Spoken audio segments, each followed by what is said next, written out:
नमस्कार दोस्तों, मेरा नाम है नितिन शर्मा। आप पढ़ रहे हैं राजस्थान जीके का एक टॉपिक। आज हम लोग पढ़ने वाले हैं राजस्थान जीके में राजस्थान के मंदिर स्थापत्य। देखिए, ये वो टॉपिक है ना जो स्थापत्य कला में इंक्लूड करते हैं हम इस टॉपिक को, और ये वो टॉपिक है जो हर एग्जाम में पूछा जाता है। जैसे हमने अभी जो टॉपिक कंप्लीट किया था फोर्ट्स का, मतलब जो दुर्ग वाला, तो वो टॉपिक जिस प्रकार से हर एग्जाम में आता है ना, तो अगर दुर्ग आएंगे तो मंदिर वगैरह ये तो पक्का ही आएंगे। तो ये सब है ना, अलग से पोर्शन होता है कि मंदिर हो गए, महल हो गए, ठीक है, बावड़ी वगैरह हो गई राजस्थान में।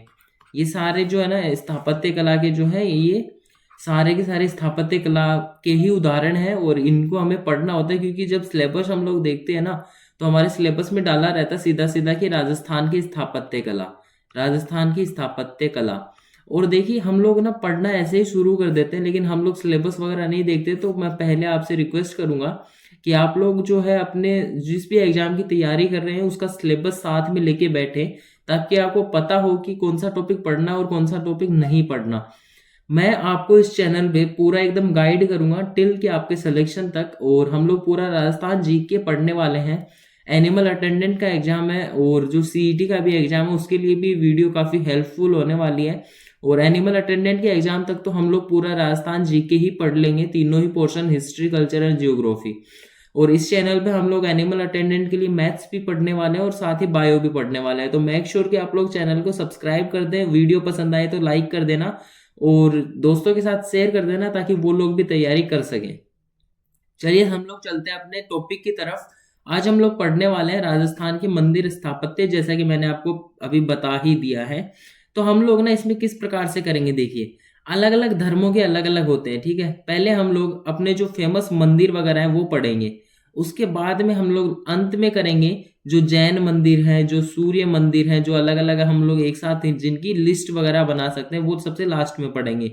हम लोग अभी यहाँ पे लगभग 80 से 90 मंदिर पढ़ने वाले हैं, ठीक है। और एग्जाम में मोस्ट ऑफ द टाइम यही आते हैं, इनसे बाहर कोई जाएगा तो ऐसे मान लीजिए आपका ही नहीं सभी का गलत ही होगा वो।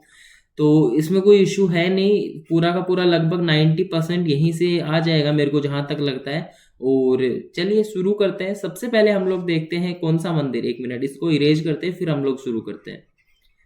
आराम आराम से पढ़ेंगे, साथ ही में याद करते जाएंगे ताकि बाद में आपको पढ़ना ना पड़े बार बार, क्योंकि एक बार ज़्यादा टाइम लगा लें तो ही ठीक है। बार बार अगर खोल के बैठना पड़े इनको तो फिर बुक्स ही ठीक है, टीचर से पढ़ने का क्या फ़ायदा। चलिए, सबसे पहले जो मंदिर है वो हम लोग पढ़ते हैं, कौन सा, कपिल मुनि का मंदिर। सबसे पहला ही हमारा जो मंदिर आता है वो आता है कपिल मुनि का मंदिर। कपिल मुनि का मंदिर। देखिए, ये जो मंदिर है ना, ये मंदिर है कोलायत, बीकानेर में, ठीक है। ये जो मंदिर है ये कहाँ पे स्थित है, कोलायत, बीकानेर में। अब देखिए, इसके बारे में हम लोग टोटल 3 चीजें पढ़ते हैं। सबसे पहले तो कपिल मुनि जो थे वो सांख्य दर्शन के प्रणेता थे, सांख्य दर्शन के प्रणेता, ठीक है। आपको ये याद रखना है कि कपिल मुनि सांख्य दर्शन के प्रणेता थे। और यहाँ पे ना मेला लगता है कोलायत बीकानेर में, जो कि हम लोग अलग से भी इनकी पूरी लिस्ट पढ़ेंगे। कब हमारा जो टॉपिक आएगा राजस्थान के मेले और त्योहार, तो हम लोग मेलों में भी ये बात पढ़ने वाले हैं, लेकिन थोड़ा सा यहाँ देख लेंगे तो वहां जोर कम आएगा। एक साथ बहुत सारे पढ़ेंगे तो कंफ्यूज नहीं होंगे, ठीक है। यहाँ पे जो मेला लगता है वो होता है कार्तिक पूर्णिमा को, कार्तिक पूर्णिमा को, कार्तिक पूर्णिमा को मेला लगता है। तीसरी चीज हम लोग अगर पढ़ें तो यहाँ इस मेले में क्या होता है, दीपदान की परंपरा है, दीपदान, दीपदान की परंपरा है। बस आपको इस मंदिर के बारे में यही 3 चीजें पढ़नी है।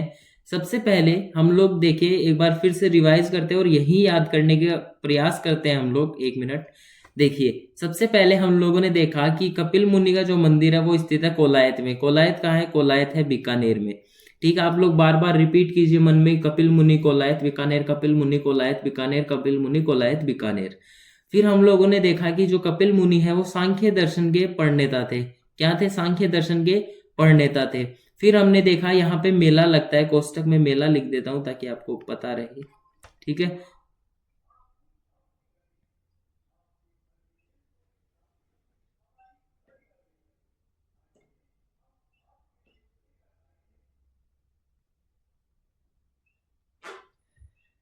तो यहाँ पे मेला कब लगता है? कार्तिक पूर्णिमा को। ठीक है, ये आपको याद रखना है, क्योंकि ये जो चीज़ है हम लोग दो टॉपिक्स में पढ़ेंगे, एक तो हम मंदिर में पढ़ रहे हैं और दूसरा हम लोग मेले और त्योहार में पढ़ेंगे। तीसरी जो चीज आती है वो इस मेले में क्या होती है? दीपदान की परंपरा है। तो ये चीज आपको पढ़नी है। बस आपका जो कपिल मुनि का मंदिर है वो यहीं खत्म होता है, हम लोग अपने नेक्स्ट मंदिर की तरफ चलते हैं। ठीक है, चलिए। हमारा जो दूसरा मंदिर है वो है करणी माता मंदिर।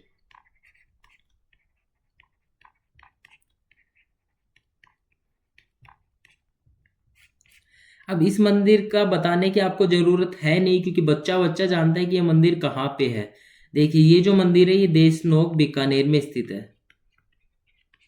देशनोक बीकानेर। ठीक है। अब इस मंदिर के बारे में आपको क्या क्या याद रखना है? देखिए, सबसे पहले तो जो करणी माता है वो चारणों की कुल देवी है। चारणों की कुल देवी। और जो बीकानेर में राठौड़ वंश था, बीकानेर में कौन सा वंश था? राठौड़। राठौड़ों की इष्ट देवी है कौन? करणी माता। ठीक है। अब देखिए, आपने दो चीज पढ़ी कि चारणों की तो कुल देवी है और राठौड़ों की इष्ट देवी है। आगे हम लोग पढ़े तो इन्हें चूहों की देवी कहा जाता है। चूहों की देवी। यहाँ पे एक सफेद चूहा जो होता है उसको हम लोग काबा कहते हैं। सफेद चूहा होता है ना, उसको काबा कहते हैं।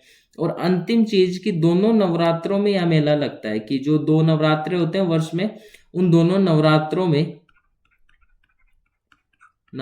में मेला लगता है। ठीक है, इसको मैं थोड़ा बॉक्स में बंद कर देता हूं। जी। देखिए, अब हम लोग फिर से रिवीजन करते हैं और यही याद करने का प्रयास करते हैं कि सबसे पहले हम लोगों ने पढ़ा कि करणी माता का जो मंदिर है वो कहाँ स्थित है? देशनोक में। देशनोक का हमें सबको पता है कि देशनोक कहाँ है? देशनोक बीकानेर में है। फिर हमने पढ़ा कि कुलदेवी किनकी है? चारणों की। फिर राठौड़ जो वंश था बीकानेर में, तो राठौड़ों की करणी माता क्या है? इष्ट देवी है। फिर हमने पढ़ा इनको क्या कहा जाता है? इनको चूहों की देवी कहा जाता है। और जो सफेद चूहा होता है उसको क्या बोलते हैं? उसको काबा बोलते हैं। और मेला कब लगता है? दोनों नवरात्रों के अवसर पर यहाँ पे क्या लगता है? मेला लगता है। आई होप आपको समझ में आया होगा। हम लोग नेक्स्ट चलते हैं अपने नेक्स्ट मंदिर की तरफ, लेकिन उससे पहले अगर आपको वीडियो यहाँ तक जरा भी ऐसा लगा हो कि यूजफुल है, तो लाइक कीजिए चैनल को और सब्सक्राइब कीजिए, ताकि आप लोग पूरा का पूरा राजस्थान जीके मेरे साथ में मेरे चैनल पे कवर कर पाए। और चलते हैं हम लोग अपने तीसरे मंदिर की तरफ। ठीक है, टॉपिक से ज्यादा भटकेंगे नहीं ताकि आपका टाइम वेस्ट ना हो। चलिए, तीसरा जो मंदिर है हमारा वो आता है सालासर बालाजी। सालासर बालाजी मंदिर। सालासर बालाजी मंदिर का भी सभी को पता है, ये कहाँ स्थित है? चूरू में मंदिर स्थित है। ठीक है। दूसरी चीज ये, इस मंदिर की विशेषताओं की अगर बात करें तो यहाँ पे एकमात्र ऐसी प्रतिमा है जहाँ मतलब ऐसा एकमात्र मंदिर है जहाँ पे डाढ़ी मूछ वाले हनुमान जी की पूजा होती है। डाढ़ी मूछ वाले हनुमान जी की पूजा होती है। ठीक है, आई होप आपको यहाँ तक कोई इश्यू होगा नहीं। अगर हाँ, एक चीज मैं बताना भूल गया, अगर आपको कोई भी दिक्कत आए क्लास में या कोई भी आपका डाउट हो तो आप लोग फटाफट से मुझे कमेंट सेक्शन में बता दीजिएगा कि मेरे को ये डाउट है, मैं आपका वहीं पे सॉल्यूशन कर दूंगा। ठीक है। चलिए, इस मंदिर के बारे में और जानते हैं। और इस मंदिर के बारे में एक कथन नहीं बोल सकते हम लोग, एक मतलब फैक्ट है जो आपको रटना ही पड़ेगा, कि ये जो मूर्ति है सालासर बालाजी की, ये मूर्ति मिली थी मोहनदास जी को। मोहनदास जी। ठीक है, ये मूर्ति मोहनदास जी को मिली थी। और जो तीसरी चीज है, हम लोग तीसरी चीज देखें तो यहाँ पे भी मेला लगता है। और हनुमान जी के मंदिर में कब मेला लगेगा? हनुमान जयंती को। हनुमान जयंती को मेला हनुमान जयंती कब आती है भाई, बताइए, कमेंट में बताइए। हनुमान जयंती आती है चैत्र पूर्णिमा को। ठीक है, हनुमान जयंती को यहाँ पे मेला लगता है। यही 3 फैक्ट है जो आपको याद रखने हैं, हम लोग रिवीजन करते हैं। देखिए, सालासर बालाजी का जो मंदिर है वो स्थित है, सबसे पहले हमने पढ़ा चूरू में। यहाँ पे किस हनुमान जी की पूजा होती है, आई मीन किन हनुमान जी की पूजा होती है, दाढ़ी मूछ वाले हनुमान जी की। मूर्ति जो मिली थी वो किन्हें मिली थी, मोहनदास जी को मिली थी। और हनुमान जयंती को यहाँ पे मेला लगता है। हनुमान जयंती मनाई कब जाती है, चैत्र पूर्णिमा को मनाई जाती है। चलिए, यहां तक अगर क्लियर हुआ तो हम लोग आगे चलें। यहां तक अगर क्लियर हुआ तो हम लोग आगे चलें। चलिए, चौथा मंदिर देखते हैं हम लोग। हमारा जो चौथा मंदिर है वो है तिरुपति तिरुपति वेंकटेश मंदिर। तिरुपति वेंकटेश मंदिर ये भी ना सुजानगढ़ चूरू में ही है। सुजानगढ़ चूरू, ठीक है। तिरुपति वेंकटेश मंदिर कहाँ है, सुजानगढ़ चूरू में स्थित है। इस मंदिर का निर्माण किसने करवाया था, इसके बारे में बात करें तो इस मंदिर का निर्माण करवाया था सोहनलाल जाजोदिया। सोहनलाल जाजोदिया ने इस मंदिर का निर्माण करवाया था। इस मंदिर में भगवान विष्णु के 10 अवतारों को भित्ति चित्रों के माध्यम से दर्शाया गया है। जो भगवान विष्णु हैं उनके जो 10 अवतार हैं, दशावतार, ठीक है, दशावतारों को भित्ति चित्रों के माध्यम से दर्शाया है। भित्ति चित्रों के माध्यम से दर्शाया है। चलिए, आपका ये मंदिर भी कंप्लीट होता है। हम लोग पढ़ते हैं वापस से एक बार, ताकि आपको पूरा मतलब एकदम रट लें आप लोग इस चीज को, कि जो तिरुपति वेंकटेश मंदिर है ये कहाँ स्थित है, ये सुजानगढ़ में स्थित है। और सुजानगढ़ कहाँ पे, ये चूरू में है। मंदिर का जो निर्माण है वो सोहनलाल जाजोदिया ने करवाया था। और 10 अवतारों को, किसके 10 अवतार थे, भगवान विष्णु के 10 अवतारों को भित्ति चित्रों के माध्यम से दर्शाया गया है। ठीक है, आई होप आपको यहां तक समझ में आया होगा। हम लोग आगे चलते हैं। आगे हम लोग बात करें तो हमारे 5वें मंदिर की हम लोग अब चर्चा करेंगे। हमारा जो 5वां मंदिर है वो आता है, वो भी चूरू से ही है संबंधित, चूरू में ही स्थित है। 5वें मंदिर का हम लोग नाम लिखते हैं, केवल आपको नाम ही याद रखना है, शानण माता। शानण माता का मंदिर। शानण माता का मंदिर भी चूरू में ही स्थित है। एक और बात करें तो एक और धार्मिक स्थल बोल सकते हैं। धार्मिक स्थल आता है क्या, साहबा का गुरुद्वारा। साहबा का जो गुरुद्वारा है वो भी चूरू जिले में ही स्थित है। इन दोनों मंदिरों के केवल आपको स्थान याद रखने हैं कि ये किन स्थलों पे स्थित है, मतलब किस जगह पे, किस जिले में स्थित है। आगे चलते हैं और आगे 7वें स्थान की बात करते हैं।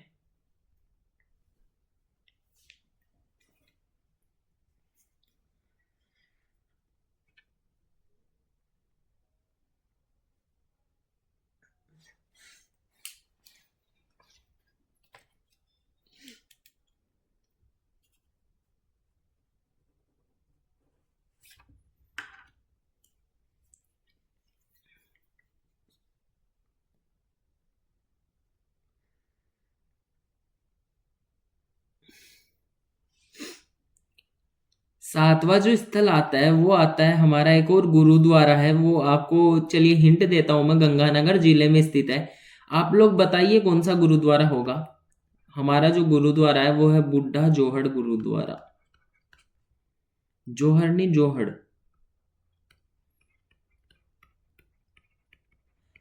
बुढ़ा जोहड़ गुरुद्वारा कहाँ स्थित है, ये श्री गंगानगर जिले में स्थित है। ठीक है, अब चलिए बात करते हैं हमारे 8वें स्थल की तरफ, 8वें मंदिर की तरफ। तो 8वां मंदिर आता है रमा वैकुंठ मंदिर। रमा वैकुंठ मंदिर जो है वो अजमेर जिले में स्थित है, और अजमेर में भी बात करें तो पुष्कर में स्थित है। ठीक है, इसकी बात करें तो इसका निर्माण किसने करवाया था? मगनी राम बांगड़ ने। मगनी राम बांगड़ ने इस मंदिर का निर्माण करवाया था। ठीक है, मगनी राम बांगड़ ने इस मंदिर का क्या करवाया था? इस मंदिर का निर्माण करवाया था। कौन से मंदिर का? रमा बैकुंठ मंदिर का। कहाँ स्थित है ये? अजमेर के पुष्कर में। और मगनी राम बांगड़ का नाम आपको याद रखना है। चलिए, हम लोगों ने 4 स्थल पढ़े हैं, इनका एक बार रिवीजन करते हैं, फिर हम लोग एक बड़े मंदिर की तरफ चलेंगे और इम्पोर्टेंट मंदिर है उसकी चर्चा करेंगे। लेकिन हाँ, इससे पहले रिवीजन जरूरी है। देखिए, श्यानन माता का जो मंदिर है वो चूरू जिले में स्थित है। फिर साहबा का जो गुरुद्वारा स्थित है वो भी चूरू में ही है। बुड्ढा जोड़ गुरुद्वारा हमारा है वो श्री गंगानगर में है। देखिए, राजस्थान में आप सिर्फ 2 ही गुरुद्वारे पढ़ेंगे, एक तो बुड्ढा जोहड़ गुरुद्वारा और एक साहबा का गुरुद्वारा। दोनों में आपको डिफरेंस याद रखना है, एक चूरू में है और एक श्री गंगानगर में है। फिर हमारा अगला मंदिर आता है रमा वैकुंठ मंदिर। यह मंदिर पुष्कर में स्थित है, और पुष्कर किस जिले में है? अजमेर में है। और इस मंदिर का जो निर्माण है वो मगनी राम बांगड़ ने करवाया था। बस आपको इतना ही याद रखना है। अब एक ना बढ़िया सा मंदिर आता है और बहुत ही मतलब फेमस है टूरिस्ट पैलेस के लिए, तो नेक्स्ट स्लाइड में उसको करेंगे। यहाँ पे हमारे पास पूरा मंदिर आएगा नहीं वो, इसीलिए तो हम लोग पढ़ते हैं हमारा 9वां मंदिर। हम लोग पढ़ते हैं हमारा 9वां मंदिर, और वो है ब्रह्मा मंदिर।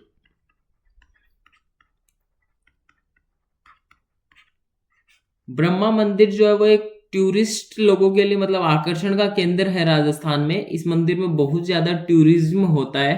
ठीक है, तो ब्रह्मा मंदिर स्थित कहाँ पे है? आपको सभी को पता है, ये पुष्कर में ही स्थित है। पुष्कर एकमात्र ब्रह्मा मंदिर है और अजमेर जिले में है। ठीक है, अब देखिए, विश्व का पहला ब्रह्मा मंदिर है। विश्व का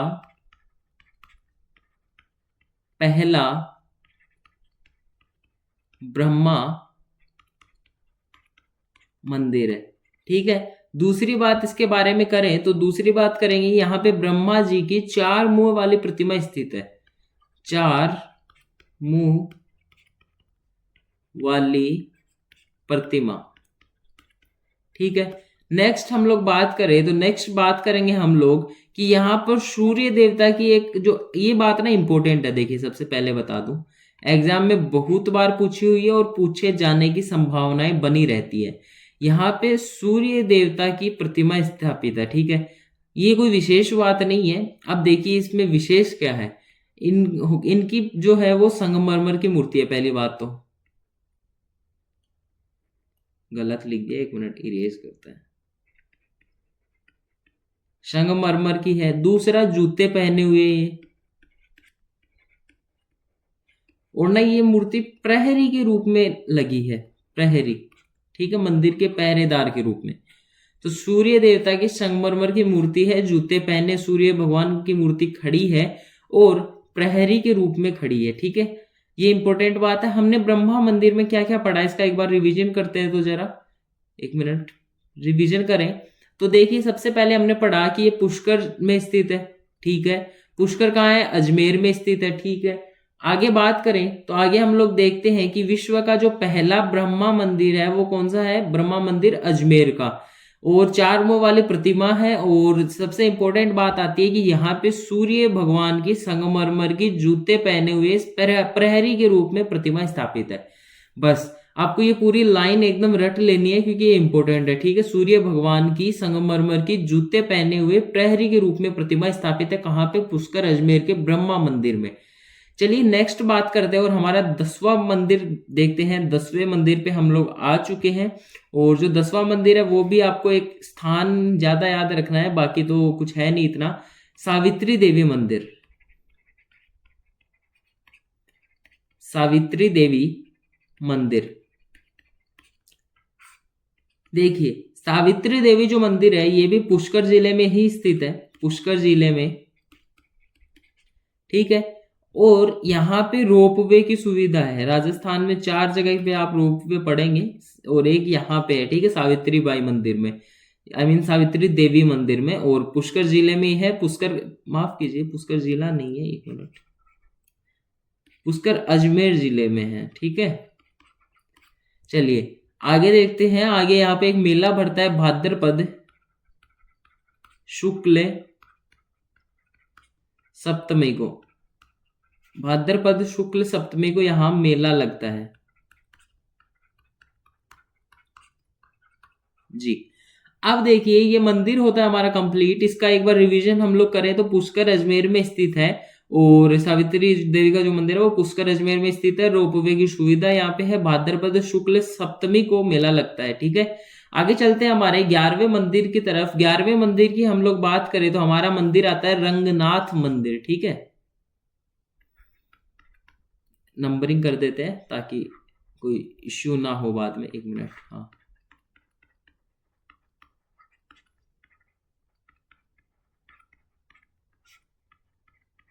रंगनाथ मंदिर, ये भी ना अजमेर जिले में स्थित है। हम लोग अजमेर के ही पढ़ रहे हैं, एक जिलों के एक साथ ही पढ़ेंगे ताकि आपको याद करने में आसानी हो सके। देखिए रंगनाथ मंदिर भी अजमेर में ही है, पुष्कर में ही है, और इसका जो निर्माण है वो सेठ पूर्णमल ने करवाया था,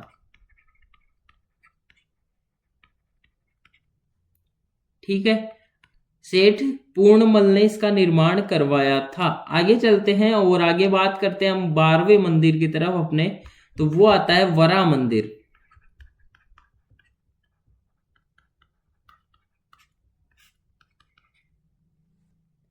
वरा मंदिर भी पुष्कर जिले में ही स्थित है, पुष्कर अजमेर जिले में ही स्थित है। और नेक्स्ट इसकी जो बात आती है, वरा मंदिर का जो निर्माण आप इतिहास में पढ़ेंगे अजमेर राजवंश में, इसका जो निर्माण है वो अर्णोराज ने करवाया था, अर्णोराज द्वारा निर्मित जी। अब देखिए नेक्स्ट चलते हैं हम लोग अपने अगले मंदिर की तरफ। अगला मंदिर है काचरिया महादेव मंदिर।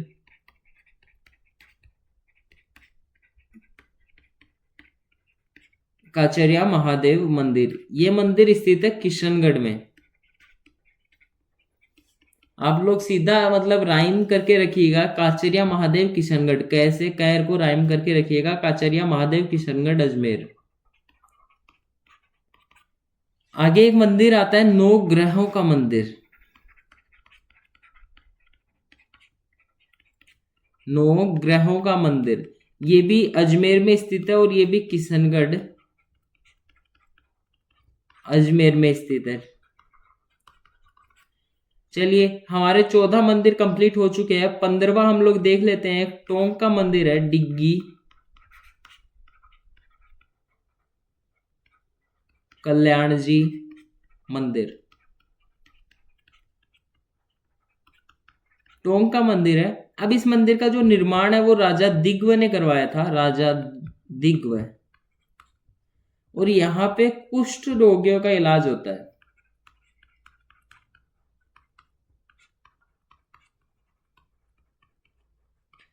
देखिए जो डिग्गी कल्याण जी मंदिर है उसका निर्माण राजा दिग्व ने करवाया था, इन्हीं के नाम पे डिग्गी नाम पड़ा था। और कल्याण से आप लोग याद रख सकते हैं, या कुष्ठ रोगियों का कल्याण होता है, ऐसे याद रख लीजिए। आगे चलते हैं और नेक्स्ट स्लाइड में हम लोग अपने अगले मंदिर को समझते हैं। अगला हमारा कौन सा नंबरिंग है? 16 जी। 16वां मंदिर हम लोग देखते हैं, वो है केवाय माता का मंदिर। कौन सा मंदिर? केवाय माता। केवाय माता कहाँ से है, मतलब ये मंदिर कहाँ से है? और केवाय माता का मंदिर है परबतसर नागौर। देखिए जो ये मंदिर है इसका निर्माण करवाया था चचदेव ने। चचदेव, ये निर्माण इतना ज्यादा पूछता नहीं है, बट फिर भी एकाध कभी कभी प्रश्न डाल देते हैं, तो इंपॉर्टेंट होता है, याद रखना होता है हमें। आगे देखते हैं हमारा जो नेक्स्ट मंदिर है, नेक्स्ट हमारी नंबरिंग है 17वां जो नंबर है उसका मंदिर है चार भुजानाथ मंदिर। चार भुजानाथ मंदिर। देखिए ये जो मंदिर है ये मेड़ता नागौर में स्थित है, मेड़ता नागौर में स्थित है। और इसके बारे में हम लोगों को कुछ ज्यादा याद नहीं रखना है, सिर्फ स्थान याद रखना है कि ये मंदिर कहाँ स्थित है। उसके बाद में हम लोग चर्चा करें तो 18वां हमारा मंदिर आता है बारह देवरा मंदिर। इरेज करते हैं 1 मिनट। बारह देवरा मंदिर जी, ये जो मंदिर है ये भीलवाड़ा जिले में है। अब मैं आपको 4-5 मंदिरों के फटाफट से नाम बता देता हूँ, उनकी बस आपको जगह ही याद रखनी है। जो 19वां मंदिर है वो है तिलस्वा महादेव मंदिर। तिलस्वा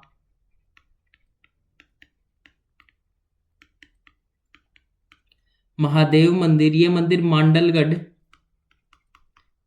भीलवाड़ा में स्थित है।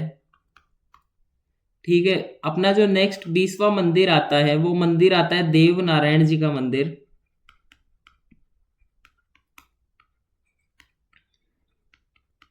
ये हम लोग लोक देवताओं में भी पढ़ेंगे और ये आसिंद भीलवाड़ा में मंदिर स्थित है। नेक्स्ट जो मंदिर आता है उसको भी यहीं लिखते हैं और वो मंदिर है सवाई भोज का मंदिर। सवाई भोज का मंदिर, ये मंदिर भी आसिंद भीलवाड़ा में ही स्थित है। ठीक है, ये दोनों मंदिर आपको याद रखने हैं, सवाई भोज का मंदिर और देव नारायण जी का मंदिर। नेक्स्ट स्लाइड में चलते हैं और अपने अगले मंदिर की तरफ हम लोग बात करते हैं। देखिए इनको आपको थोड़ा ना रटना ही पड़ेगा, तो आप लोग जब बार बार देखेंगे समझेंगे। इनमें से आधे से ज्यादा तो आपको आते ही हैं, आधे आपको पढ़ने हैं। आप लोग जब 2 से 3 बार इसको रिवाइज करेंगे तो आपको याद हो जाएगा। बाकी मैं ज्यादा से ज्यादा प्रयास कर रहा हूं कि आप लोग यही याद कर सकें। नेक्स्ट जो मंदिर आता है वो आता है हरणी महादेव मंदिर। हरणी महादेव मंदिर, ये जो मंदिर है हरणी महादेव मंदिर, ये भी भीलवाड़ा जिले में ही स्थित है। ठीक है, अब हम लोग थोड़ा एक मंदिर देखते हैं जिसको हम थोड़ा डिटेल में पढ़ेंगे और जिसको हम राजस्थान में सपनों में बना मंदिर भी कहते हैं। अभी तक आप लोग समझ गए होंगे, मैं जगदीश मंदिर की बात कर रहा हूं। जगदीश मंदिर, देखिए ये मंदिर ना मेवाड़ में स्थित है। मेवाड़ बोले तो उदयपुर में। ठीक है, और 1651 ईस्वी में जगत सिंह प्रथम ने इसका निर्माण करवाया था। इस मंदिर का निर्माण किसने करवाया था? 1651 ईस्वी में जगत सिंह प्रथम ने निर्माण करवाया था। अब देखिए इस मंदिर में भगवान विष्णु की काले रंग की प्रतिमा स्थापित है। विष्णु भगवान की काले रंग की प्रतिमा है। इस मंदिर में भगवान विष्णु की या विष्णु भगवान की काले रंग की प्रतिमा स्थित है। चलिए आगे देखते हैं इसमें। और ये मंदिर जो है वो पंचायतन शैली में बना हुआ है। पंचायतन शैली में बना हुआ है। नेक्स्ट बात करें तो ये इस मंदिर को मैंने आपको शुरू में बताया सपने में बना मंदिर कहते हैं।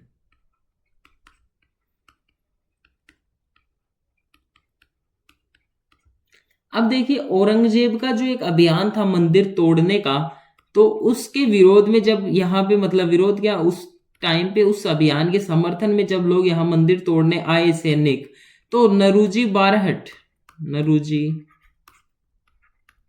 बारहट ये अपने 20 साथियों के साथ में मंदिर को बचाते हुए शहीद हो गए।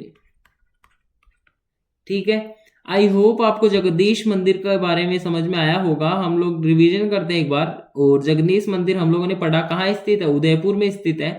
1651 ईस्वी में किसके द्वारा निर्मित? ये जगत सिंह प्रथम के द्वारा। द्वितीय नहीं है, याद रखना, प्रथम है।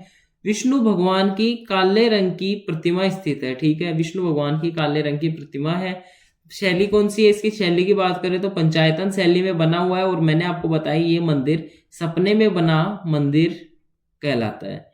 अब देखिए नरूजी बारहट वो औरंगजेब के मंदिर तोड़ने के अभियान के खिलाफ यहाँ पे जब सेना पहुंची तो उनसे युद्ध करने लगे और युद्ध करते समय अपने 20 साथियों के साथ में क्या हो गए? शहीद हो गए।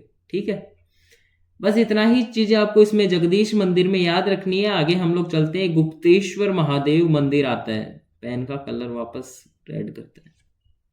आगे जो हमारा मंदिर आता है 24 नंबर का, वो आता है गुप्तेश्वर महादेव मंदिर।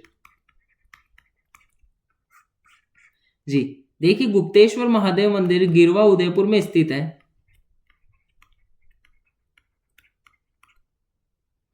और इस मंदिर को ना, एक ही इंपॉर्टेंट बात है, इसको वो ही याद रखना है बस आपको, कि इस मंदिर को मेवाड़ का अमरनाथ कहते हैं हम लोग, मेवाड़ का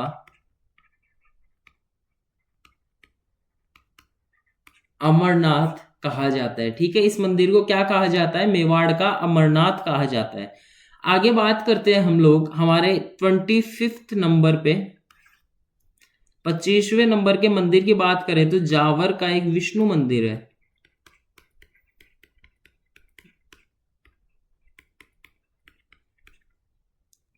जावर का जो विष्णु मंदिर है वो कहाँ स्थित होगा? आपको पता है, जावर में ही होगा। जावर कहाँ है? उदयपुर में है। ठीक है, अब देखिए इस मंदिर का जो निर्माण है वो करवाया था रमाबाई ने।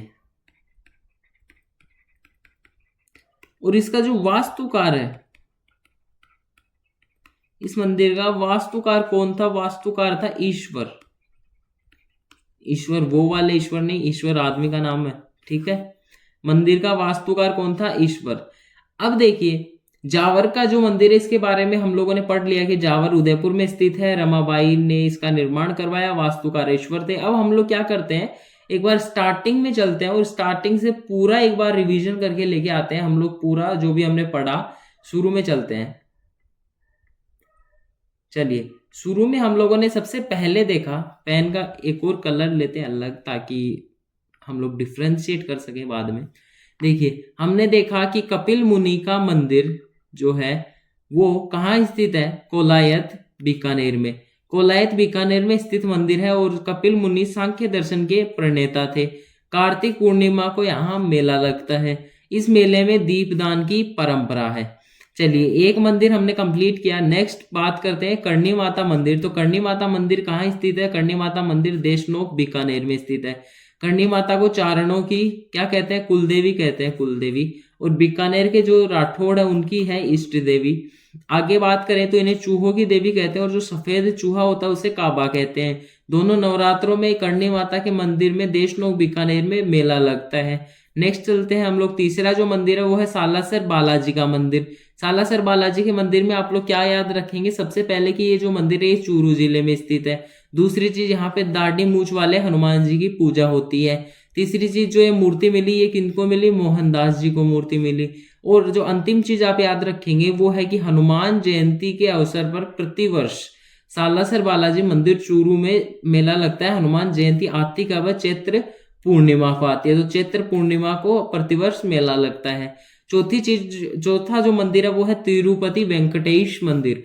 देखिए तिरुपति वेंकटेश जो मंदिर है वो सुजानगढ़ चूरू में स्थित है। सुजानगढ़ चूरू में स्थित है। और जो निर्माण है वो सोहनलाल जाजोदिया ने करवाया था। और 10 अवतार जो भगवान विष्णु के हैं उनको भित्ति चित्रों के माध्यम से यहाँ पे दर्शाया गया है। आगे बात करते हैं, आगे हमारा जो मंदिर आता है वो आता है शांदण माता का मंदिर। शांदण माता के मंदिर में हमने सिर्फ जगह पढ़ी, चूरू जिले में स्थित है।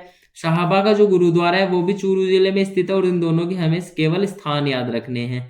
आगे चलते एक और राजस्थान में हम लोग गुरुद्वारा पढ़ते हैं, वो है बूढ़ा जोहड़ गुरुद्वारा। ये जो गुरुद्वारा है ये श्री गंगानगर जिले में स्थित है। और अंतिम नहीं बोल सकते हम लोग, इस स्लाइड का जो अंतिम है वो मंदिर है रमा बैकुंठ मंदिर। यह मंदिर अजमेर में पुष्कर में स्थित है। ठीक है, अजमेर के पुष्कर में स्थित है। और मगनी राम बांगड़ ने इस मंदिर का निर्माण करवाया था। आगे चलते हैं, आगे हम लोगों ने 9वां जो मंदिर है वो पढ़ा ब्रह्मा मंदिर पुष्कर का। ब्रह्मा मंदिर पुष्कर में स्थित है और विश्व का सबसे पहला ब्रह्मा मंदिर है, विश्व का पहला ब्रह्मा मंदिर है। और 4 मुंह वाले प्रतिमा स्थित है यहाँ किसकी? ब्रह्मा जी की। ब्रह्मा जी की 4 मुंह वाली प्रतिमा स्थित है। आगे हमने बात की कि यहाँ पे सूर्य भगवान की संगमरमर की जूते पहने हुए प्रहरी के रूप में प्रतिमा स्थापित है। ये इंपॉर्टेंट बात मैंने आपको बताई क्योंकि ये एग्जाम में पूछी जा चुकी है। आरपीएससी ने इसको पूछा था और शायद कर्मचारी बोर्ड के भी एक पेपर में आई हुई है। ठीक है, आगे हमने पढ़ा सावित्री देवी का मंदिर। ये भी पुष्कर अजमेर में स्थित है। और यहाँ पे ना एक रोपवे है। और टोटल हम लोग राजस्थान में 4 पढ़ेंगे जिनमें से एक है सावित्री देवी मंदिर। यहाँ पे भाद्रपद शुक्ल सप्तमी को मेला लगता है। कहाँ पे मेला लगता है? सावित्री देवी मंदिर में। कब? भाद्रपद शुक्ल सप्तमी को मेला लगता है। आगे चलते हैं, आगे बात करते हैं। आगे मंदिर आता है रंगनाथ मंदिर। रंगनाथ मंदिर कहाँ स्थित है? रंगनाथ मंदिर अजमेर जिले में स्थित है। सेठ पूर्णमल ने इसका निर्माण करवाया था। आगे चलते वराह मंदिर आया था, हमने वराह मंदिर पढ़ा। वराह मंदिर पुष्कर अजमेर में स्थित है और अर्णोराज द्वारा निर्मित है। इस मंदिर को हम लोग कहाँ भी पढ़ेंगे? राजवंश में। राजवंश कौन सा राजवंश पढ़ेंगे? जब अजमेर का चौहान वंश, ठीक है, अजमेर के चौहान वंश में भी हम लोग इस मंदिर के बारे में पढ़ेंगे। आगे हम मैंने आपको बताया कैसे राइम कीजिए। कै की तो काचरिया महादेव मंदिर कहाँ हो जाएगा? किशनगढ़ अजमेर में। फिर नौ ग्रहों का मंदिर हमने पढ़ा, तो नौ ग्रहों का मंदिर हो जाएगा किशनगढ़ अजमेर में।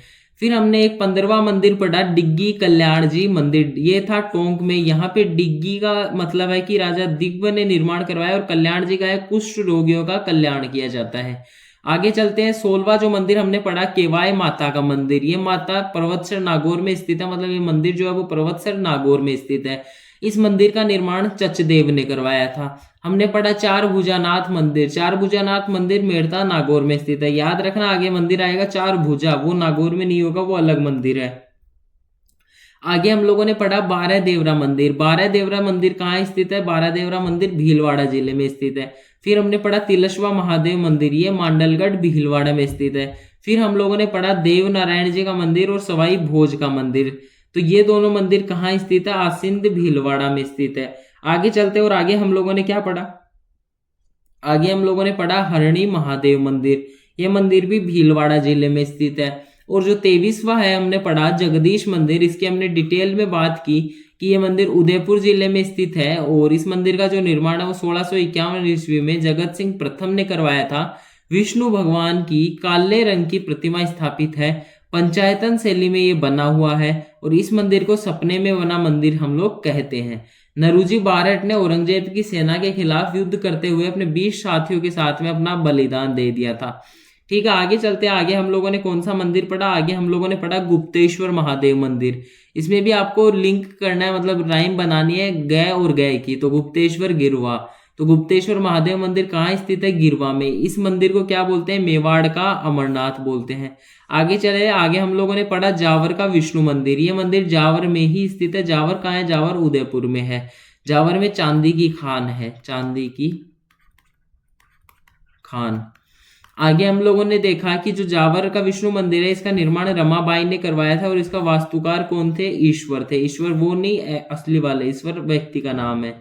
ठीक है, यहां तक हम लोगों ने आज चर्चा की। हम लोग कल आपसे मिलेंगे, कल हम लोग इसके आगे पढ़ेंगे। टोटल हम लोग 90 मंदिर पढ़ने वाले हैं और उसके बाद में हम लोग सबसे अंत में देखेंगे जो राजस्थान में जैन मंदिर हैं उनके बारे में, और जो मंदिरों की शैलियां हैं, जैसे हमने भी एक मंदिर में पढ़ा कि पंचायतन शैली में बना हुआ है जो जगदीश मंदिर है उसको, तो वो शैलियां पढ़ेंगे हम लोग कि कौन से मंदिर किन शैलियों के अंतर्गत आते हैं, तो सारी अलग हम लोग एक तरीके से पढ़ेंगे।